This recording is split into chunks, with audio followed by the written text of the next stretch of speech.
하나님의 말씀은 요한복음 4장 1절에서 15절까지의 말씀입니다.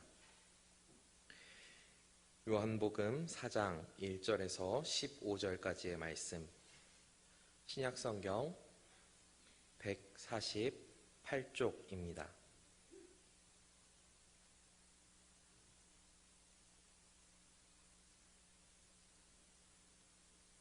요한복음 4장 1절에서 15절까지의 말씀을 교독하겠습니다.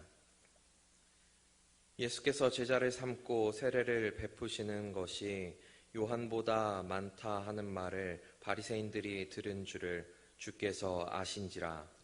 예수께서 친히 세례를 베푸신 것이 아니요 제자들이 베푼 것이라. 유대를 떠나사 다시 갈릴리로 가실새 사마리아를 통과하여야 하겠는지라. 사마리아에 있는 수가라 하는 동네에 이르시니 야곱이 그 아들 요셉에게 준 땅이 가깝고 거기 또 야곱의 우물이 있더라. 예수께서 길 가시다가 피곤하여 우물 곁에 그대로 앉으시니 때가 6시쯤 되었더라.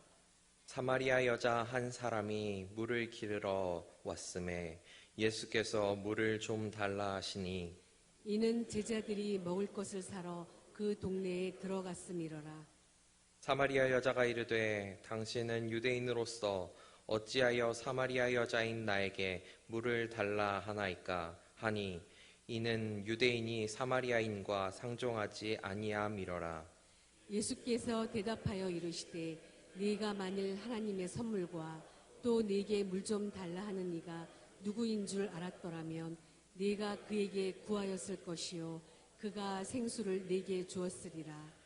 여자가 이르되 주여 물 기를 그릇도 없고 이 우물은 깊은데 어디서 당신이 그 생수를 얻겠사옵나이까. 우리 조상 야곱이 이 우물을 우리에게 주셨고 또 여기서 자기와 자기 아들들과 짐승이 다 마셨는데 당신이 야곱보다 더 크니이까.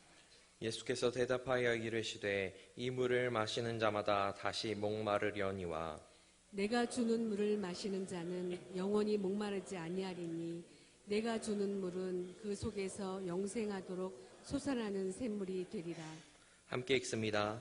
여자가 이르되 주여 그런 물을 내게 주사 목마르지도 않고 또 여기 물 기르러 오지도 않게 하옵소서. 아멘.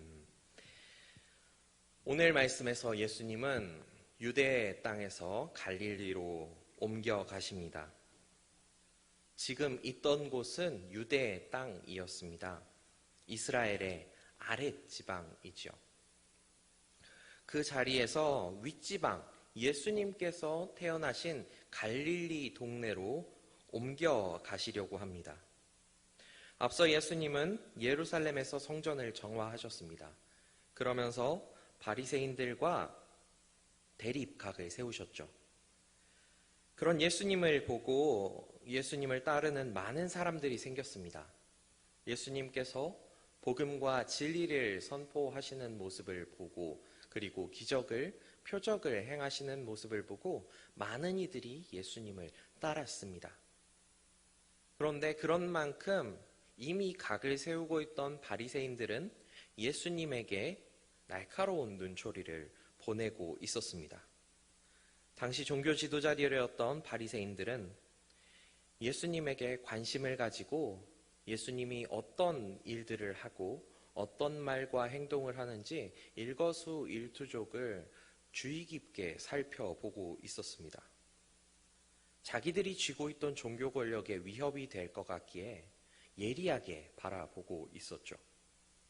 이미 이 바리새인들은 이전에 자기들이 권력의 위협이 될 것 같았던 세례 요한을 주의 깊게 살펴본 바 있습니다. 감시를 했습니다. 요한복음 1장에서는 세례 요한을 향해서 직접 사람을 보내고 세례를 베푸는 일에 대해서 따져 물었던 적도 있습니다. 강한 압박을 직접 가한 거죠. 그런 만큼 그 세례 요한보다도 더 큰 영향력을 갑자기 가지게 된 예수님을 더욱 위협적으로 바라봤습니다. 예수님은 이미 이 바리새인들과 대립하고 있으셨으며 성전을 정화하면서 강력하게 그들을 지탄한 바 있습니다. 예루살렘과 유대 사이의 그 성전 정화로 강렬한 인상까지 남기셔서 이미 세례 요한조차 그 순간에는 초월한 영향력을 가지고 있으셨습니다. 그런 만큼 바리새인들은 예수님에게 계속해서 눈길을 보내고 예수님 또한 그 사실을 알고 계셨습니다. 오늘 말씀 1절에서 그 사실이 드러납니다. 그런데 예수님은 이들과 계속해서 대립하며 갈등을 더 키우는 게 아니라 그들을 피하는 모습처럼 갈등을 피해서 이제 원래 있으셨던 갈릴리로 떠나가십니다. 유대 지방에서 갈릴리 지방으로 옮겨가시는 거죠. 오늘 말씀은 바로 그 과정에서 있었던 사건입니다. 한 여인을 만난 사건이죠. 시간상으로 걸어가는 시간은 한 사흘에서 나흘 정도 됩니다. 예수님이 지나가시는 그 길은 많은 여행자들이 이미 지났고 고대부터 많은 이들이 지나다니던 교통의 요지 중에 요지였습니다. 가는 것 자체는 이상할 게 없었고 빠른 길이었기에 많은 이들이 흔하게 사용하는 도로였습니다. 이때 당시에 당연히 예수님은 다른 특별한 수단을 사용하지 않고 걸어서 도보로 이동을 하셨습니다. 그런데 그 길은 전체 예수님이 공생의 기간 동안에 걸으셨던 걸음에서 따져본다면 극히 일부에 불과합니다. 어떤 사람들이 계산해 본 바에 따르면 예수님은 대략 5,000km 정도를 걸으셨다고 합니다. 그 공생의 기간 동안에요. 생애는 3만 킬로가 넘는 거리를 이리저리 오가셨는데 그 중에서도 오늘 이 사나흘 동안에 걸어가신 길은 직선거리로는 한 100km 정도, 그리고 걸었던 길, 꼬불꼬불한 그 길을 따라가 보면 대략 120km 정도라고 이야기를 합니다. 퍼센테이지로 따지면 아주 작습니다. 2%에서 3% 정도? 이동 거리로 따졌을 때 그렇고요. 3년이라는 공생의 기간으로 따진다면 사흘, 나흘은 훨씬 더 작은 숫자의 날짜입니다. 심지어 그 중간에 오늘 들렀던 수가성, 그 성은 더 짧은 기간이었습니다. 예수님의 생애에서, 그것도 공생의 기간에서 오늘 말씀에서 나온 이 시간은 어쩌면 작은 시간이었습니다. 그런데 이 짧은 시간을 통해서 예수님은 한 사람의 인생을 뒤바꾸십니다. 우리가 모두 알고 있는 사마리아 여인, 사마리아 여자, 그 한 사람의 인생을 완벽하게 변화시키시는 일을 오늘 이루어내십니다. 오늘 우리가 주목할 부분은 바로 그 예수님께서 사마리아를 굳이 들르셨다는 것입니다. 함께 3절과 4절 말씀을 읽어보겠습니다. 3절과 4절 두 절 말씀을 한 목소리로 읽어보겠습니다. 유대를 떠나사 다시 갈릴리로 가실새 사마리아를 통과하여야 하겠는지라. 네, 예수님께서는 사마리아를 통과해야만 했습니다. 여기에서 하여야 하겠는지라 라고 하는 말, 이 말의 원어적인 해석을 본다면 필연적인이라는 뜻입니다. 이 필연적이라는 말은 요한복음에서는 신적인 필요에 따라서 설명할 때 쓰는 단어였습니다. 우리말로는 그저 쉽게 넘어갈 수 있는 말이겠지만 통과하여야겠는지라 라는 이 말은 예수님의 입장에서는 하나님의 계획 안에서 이루어질 그 일을 해야겠으니 반드시 내가 그곳에 가야겠다라고 말씀하셨던 겁니다. 그렇게 제자들에게 선포하듯 하신 이 말씀, 그 자리에 가야만 하셨기 때문에 예수님은 사마리아를 통과해서 가십니다. 이 사마리아 지역을 가는 것은 당시에 생각했을 때 특별한 일은 아니었을 수도 있습니다. 이미 많은 여행객들이 그 길이 짧기 때문에 유대에서 갈릴리 지방으로, 갈릴리 지방에서 유대 지방으로 오갈 때 자주 사용했던 길입니다. 그런데 보통은 경건한 유대인들이라고 하는 사람들, 그러니까 예수님처럼 랍비라고 불리거나 이 예수님을 따르는 제자들처럼 삶을 던져가면서 예수님을 향해서, 하나님을 향해서 헌신하는 사람들이라고 한다면 이 길을 가진 않습니다. 유대인들은 유대 땅에서 갈릴리 지방으로 이동할 때 보통 다른 길을 택하곤 합니다. 한번 사진을 볼까요? 사진을 보면은 두 가지 종류의 길이 보입니다. 예수님이 가신 그 길은 저기 빨간색 길입니다. 그에 반해서 보통 경건한 유대인들이라고 하는 이들은 옆으로 돌아서 가거나 아니면 더 멀리 지중해를 따라서 타고 올라가는 길을 선택하곤 합니다. 왜냐하면 사마리아 지방에 들어가는 것 자체를 유대인들이 꺼려했기 때문입니다. 아주 복잡한 동선이 됩니다.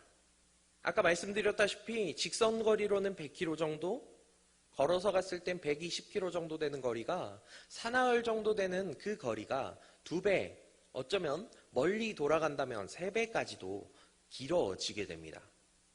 일정이 순식간에 늘어지는 거죠.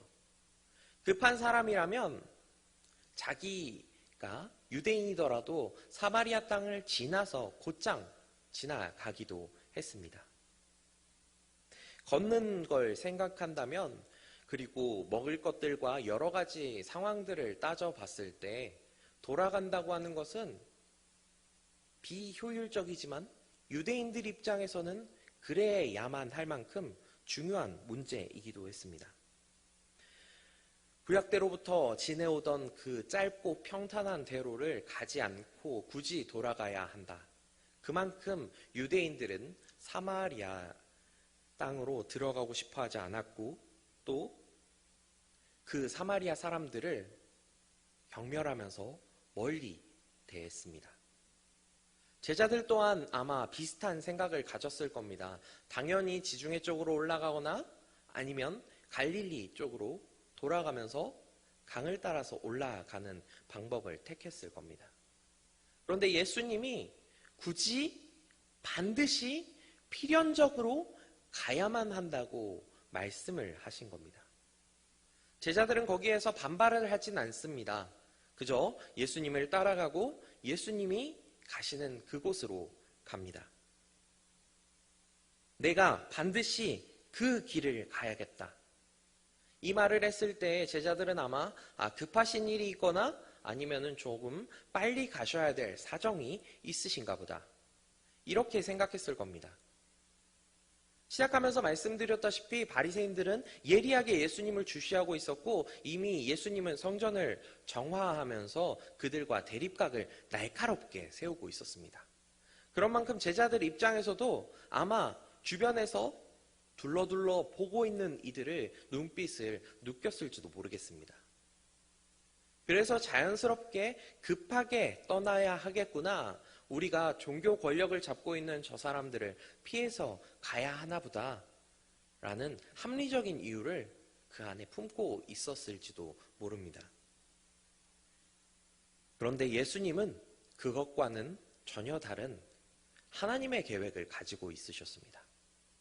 사랑하는 한 사람, 한 영혼을 바라보며 사마리아라고 하는 유대인들이라면 발길을 대지 않는 그 땅에 들어가야만 하는 중요한 이유가 있으셨던 거죠.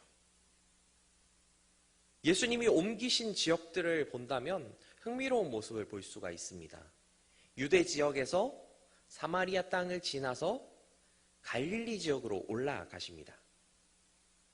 유대 지역은 전통적으로 유대인들이 거주하는 지역이었습니다. 수도인 예루살렘 역시 있었고요. 지금까지도 그 땅은 소중한 땅으로 유대인들에게 여겨집니다.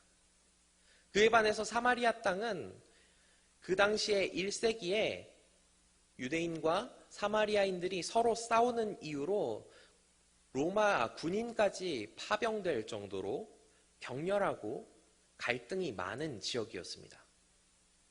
그만큼 민족적인 갈등이라고까지 할 만큼 서로 간의 혐오와 불신과 적대감이 가득했고, 당연히 유대인들과 사마리아인들은 서로가 서로의 영역에 들어가려고 하지 않았습니다. 또 갈릴리 지역은 촌 지역으로서 유대 사람들 입장에서 본다면, 유대 지역 사람들 입장에서 본다면 촌 중에서 촌으로 가고 싶어 하지도 않은 곳이었습니다. 그런데 예수님은 그 길을 거슬러서 돌아가십니다. 경건한 유대인들, 그리고 권력을 잡고 있는 사람들, 심지어 성전까지 있는 유대 땅에서 떠나 모두가 미워하는 사마리아인들, 그 길을 지나 갈릴리로 돌아가고 계신 겁니다. 우리나라에서도 사람은 서울로, 말은 제주로라는 말이 있을 정도로 사람들은 수도로 인프라가 좋고 많은 이들이 있고 여러 가지 준비된 것들이 있는 곳으로 모이려고 하기 마련입니다. 그런데 예수님은 오히려 반대로 걸어가십니다. 예루살렘으로 오셨으나 그곳에서 오히려 있던 이들과 성전에서 정화를 하면서까지 갈등을 벌이고 이제 소외된 이들이 있는 갈릴리로, 미워하는 이들이 있는 사마리아로 떠나시고 계신 것입니다.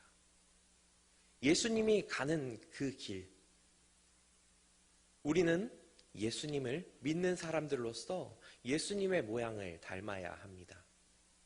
예수님이 가셨던 그 길을 한 걸음 한 걸음 걸어가야 하는 것이 바로 우리 성도의 모습입니다.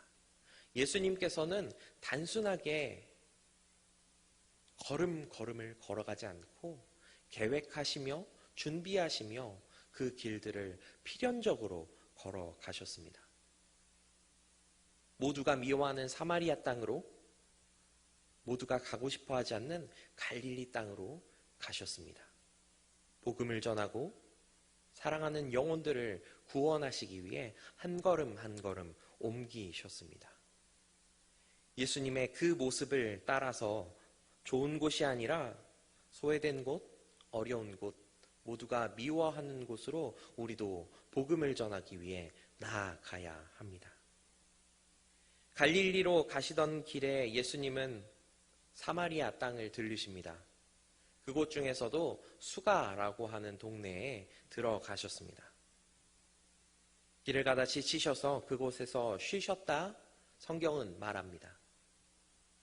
예수님이 들르신 수가성은 주변에 유명한 우물이 있었습니다. 한 1.2km 정도 떨어진 곳에 야곱의 우물이라는 우물이 있었죠.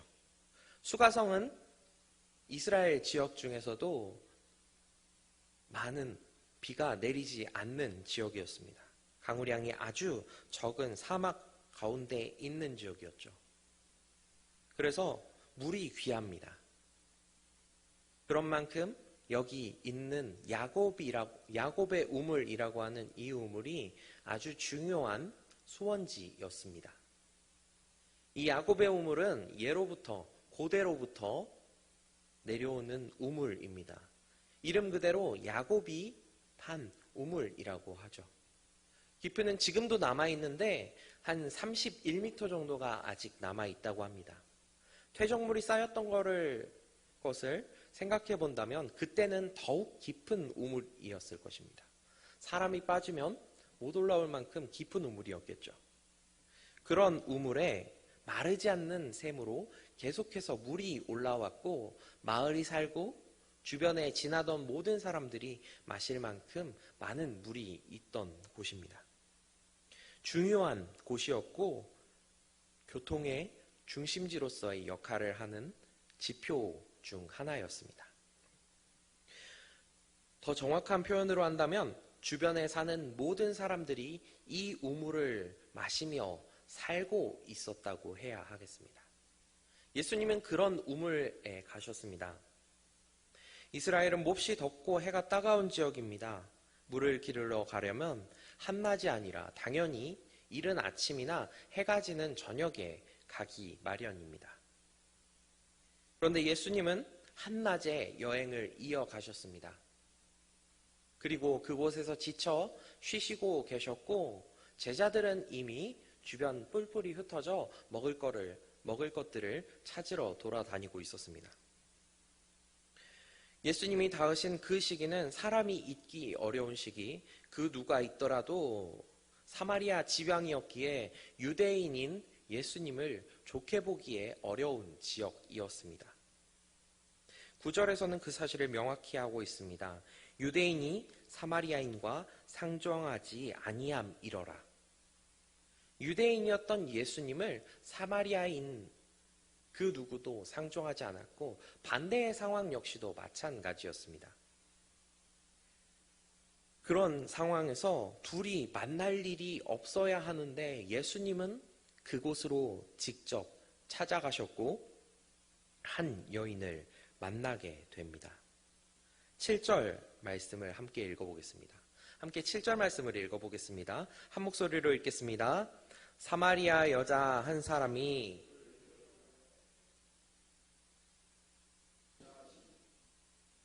예수님이 먼저 주도적으로 이 사마리아 여인에게 가셔서 말을 건네십니다.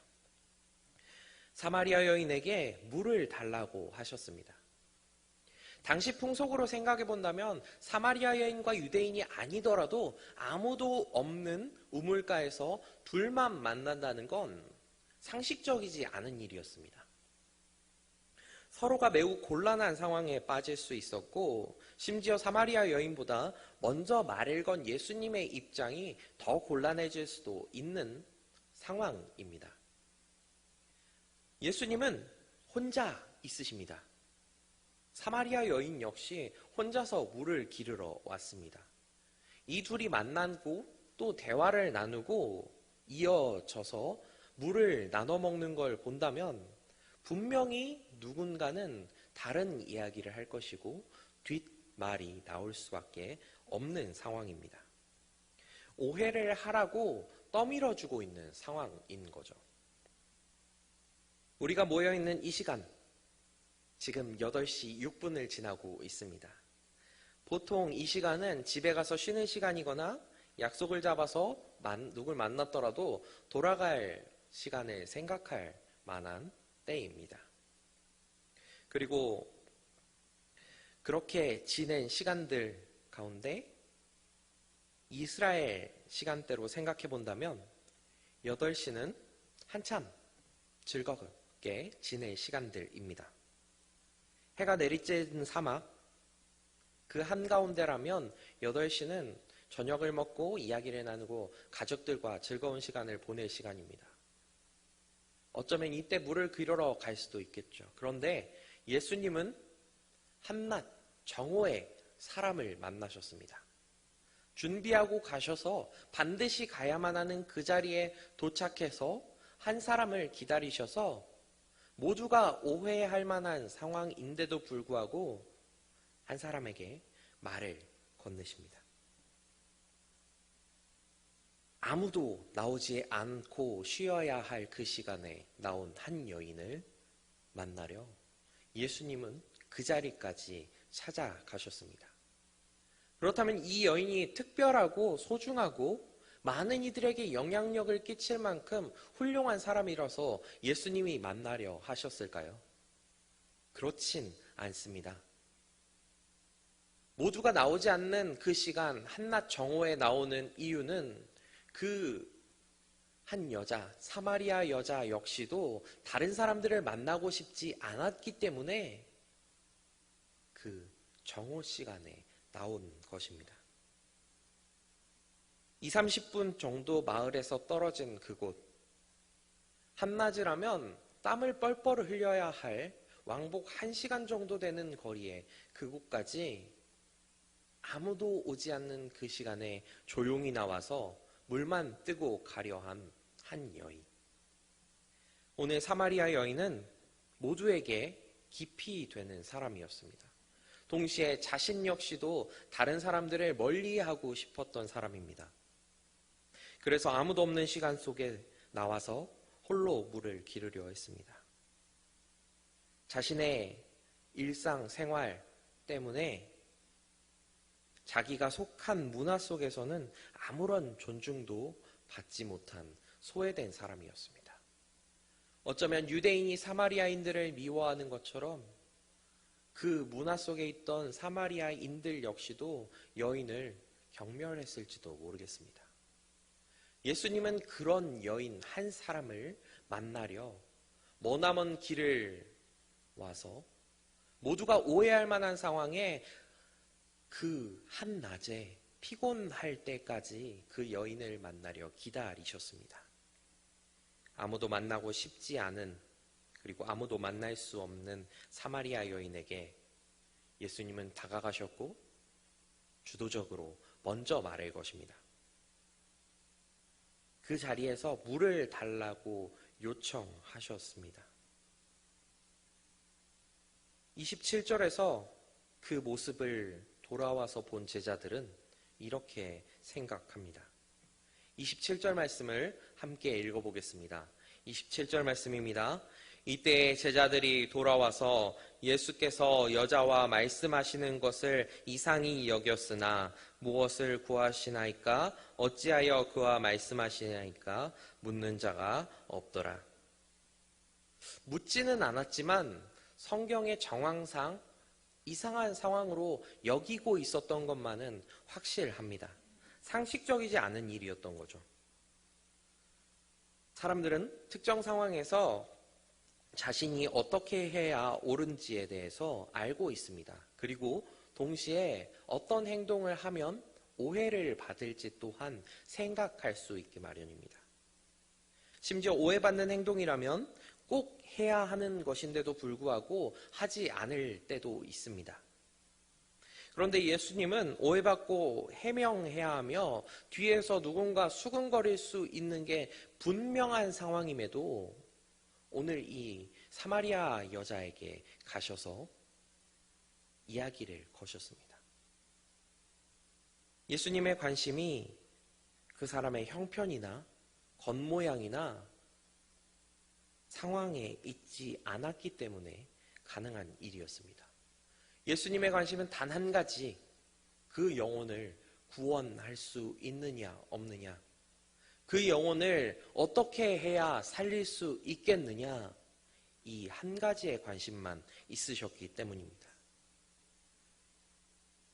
그래서 예수님은 유대인의 입장으로 남자임에도 불구하고 그 여인에게 말을 거셨습니다. 단순히 그 여인에게 말을 거신 것뿐만 아니라 그 여인에게 도움을 청하듯이 조심스럽게 물을 달라고 부탁하십니다. 예수님이 말씀하신 이 뉘앙스는 우리의 생각과는 다르게 아주 부드러운 뉘앙스였습니다. 사마리아 여인을 대하는 유대인이 아니었고 모두가 경멸하던 여인을 대하는 이웃이 아니었습니다. 명령이나 요구나 단순한 요청이 아니라 아주 조심스럽고 진지한 도움을 구하는 부탁이었습니다. 물을 가진 여자에게 정중히 도움을 청하고 있습니다.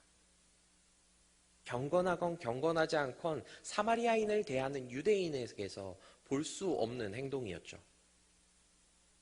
사마리아 여인은 그 모습에 호기심을 느낀 것 같습니다. 그래서 예수님께 물었습니다. 당신이 나에게 물을 구하는 게 맞습니까? 예수님은 대답하십니다. 10절에서 예수께서 대답하여 이르시되 내가 만일 하나님의 선물과 내가 내게 물 좀 달라 하는 이가 누구인 줄 알았더라면 내가 그에게 구하였을 것이요 그가 생수를 내게 주었으리라.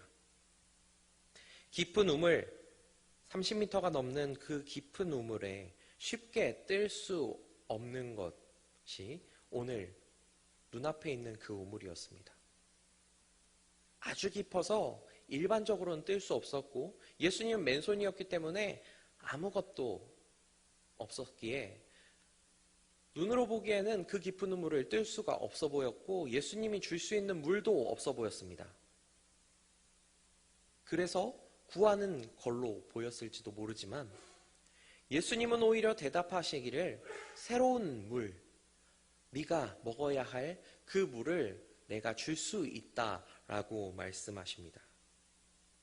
상식을 넘어선 답, 복음을 여자에게 주고 있으십니다.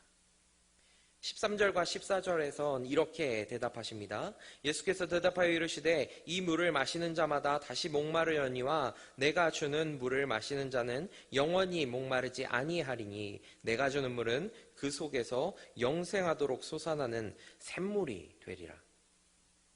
예수님이 주시는 그 물을 마신다면 네가 평소에 마셨던 이 우물물을 다시 목마르는 그 물과는 전혀 다른 영원히 샘솟는 물을 마시게 될 것이다. 너의 갈증이 해소되는 물이 지금 내가 줄 수 있는 물이다 말씀하십니다. 예수님의 대답은 복음입니다. 여자가 매일매일 아무도 만나기 싫어서 그 정오에 사람들을 다 피하면서 물을 기르러 나온 그 여인에게 다시는 네가 이렇게 힘든 일을 할 필요가 없다라고 말씀하신 겁니다. 있을 수 없는 일이지만 믿고 싶은 말이기도 하죠. 예수님께서는 영원히 목마르지 않을 거라 말씀하셨습니다. 그 이유는 예수님이 주시는 그 물이 사람 속에서 영생하도록 솟아나는 샘물이 되기 때문입니다. 이 물은 여인의 생각과는 다르게 우물물로 해결되지 않는 새로운 갈증, 영혼에 대한 갈증을 해결하는 물입니다. 솟아나다라고 하는 이 말, 샘물에 붙은 이 수식어는 아주 역동적인 표현입니다. 다른 상황에서는 안진뱅이가 단번에 일어나는 것을 묘사할 만큼 역동적인 활동을 표현하고 있습니다. 물과 함께 사용되는 건 여기서 읽은 14절의 말씀뿐입니다. 그 이유는 우리에게 오는 영생의 생명력을 그만큼 역동적으로 표현하기 위해서 사용했습니다. 사마리아 여인 역시도 이 단어에서 오는 영감을 정확하게 받았을 것입니다.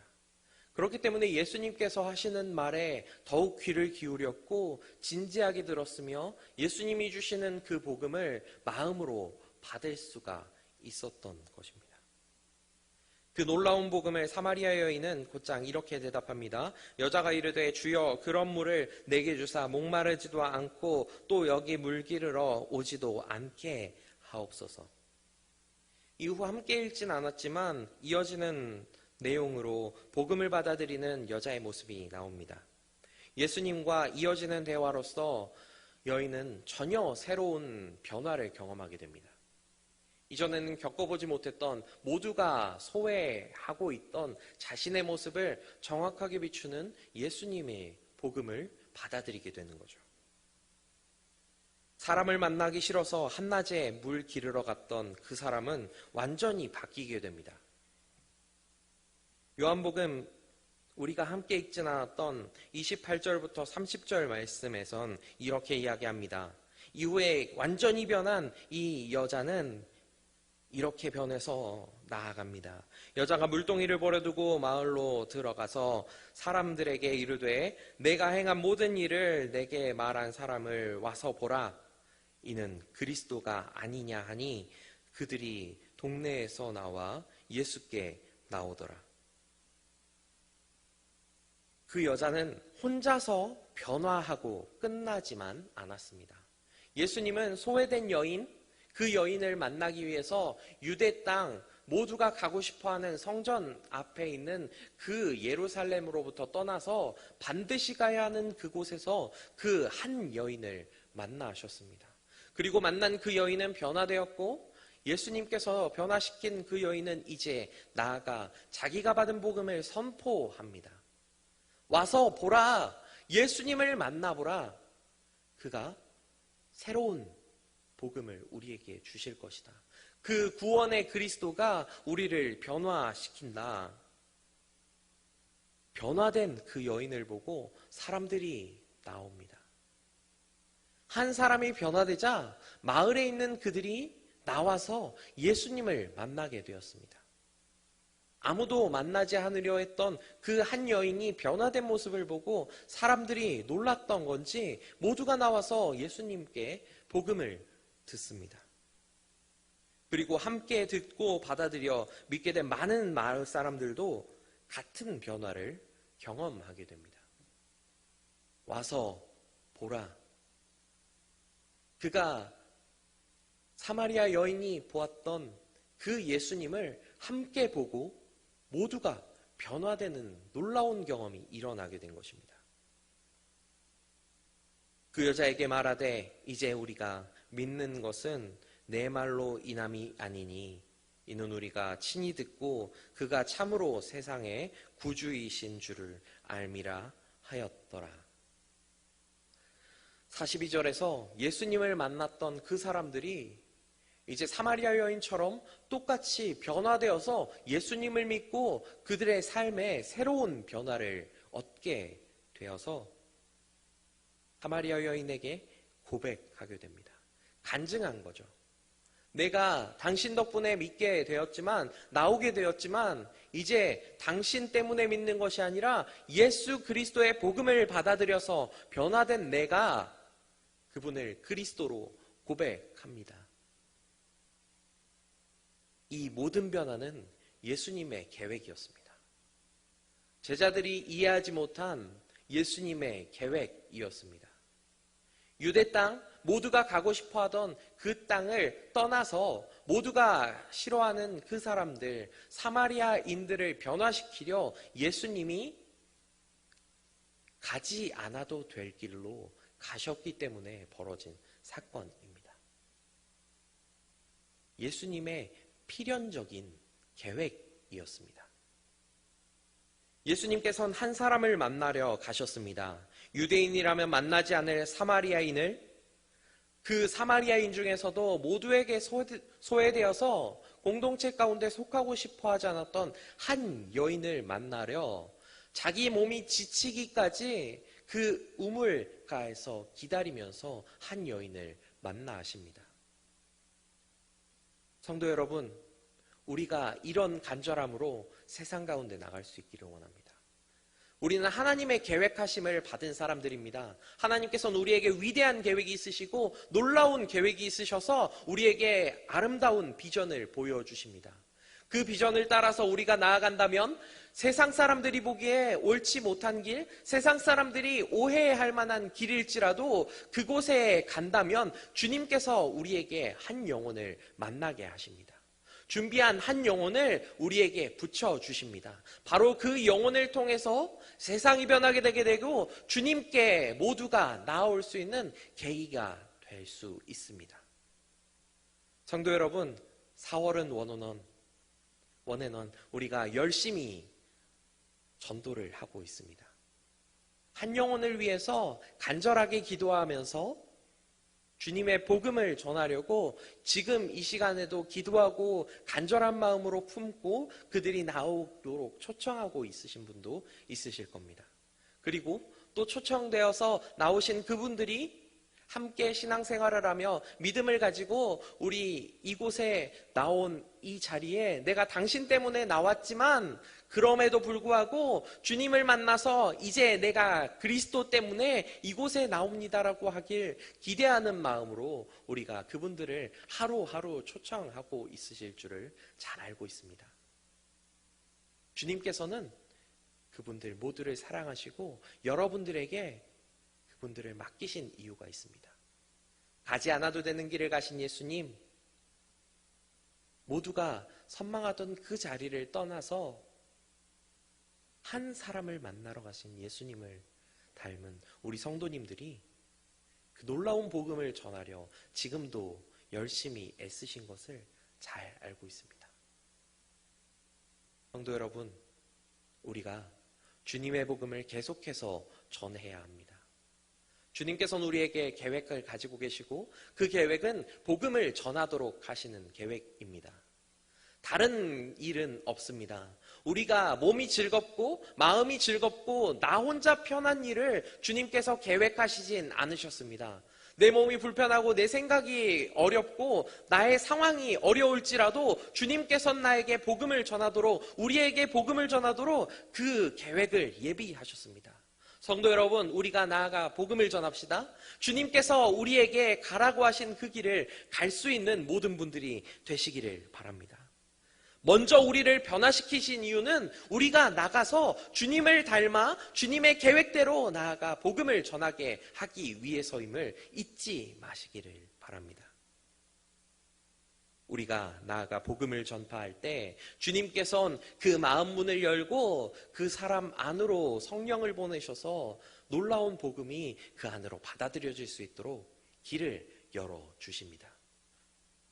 우리가 할 일은 그분을 초청하고 그분을 위해 기도하며 계속해서 그분을 주님 앞으로 이끌어가는 뿐입니다. 주님께서 결국 구원을 이루십니다. 주님께서는 결국 우리를 통해서 놀라운 계획을 이루실 줄을 믿으시기를 바랍니다.